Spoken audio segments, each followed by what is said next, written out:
Aprenda 3 formas práticas para aumentar a produtividade como game dev ou como artista 3D, gastando poucas horas por dia.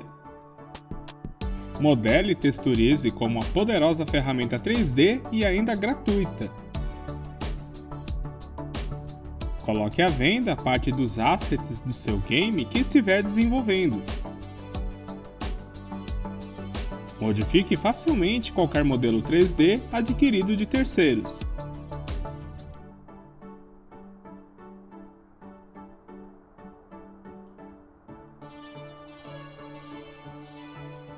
Esse curso de modelagem com Blender tem como objetivo principal de ser uma fonte de aprendizado para usuários intermediários ou sem nenhum conhecimento básico da ferramenta, e capacitá-lo na modelagem não destrutiva e no desenvolvimento de game assets para jogos digitais.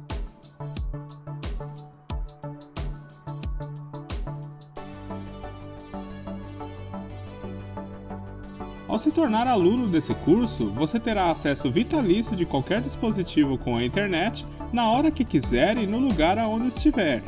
Contará com um exclusivo suporte de ajuda e terá acesso ao fórum de perguntas da comunidade do curso. Como o Blender está em constante evolução, você também será avisado por e-mail quando o curso for atualizado com novos conteúdos, sem ter mais nenhum custo adicional para isso. Será um prazer em ter você como aluno. Estarei te esperando na primeira aula. Então, até logo!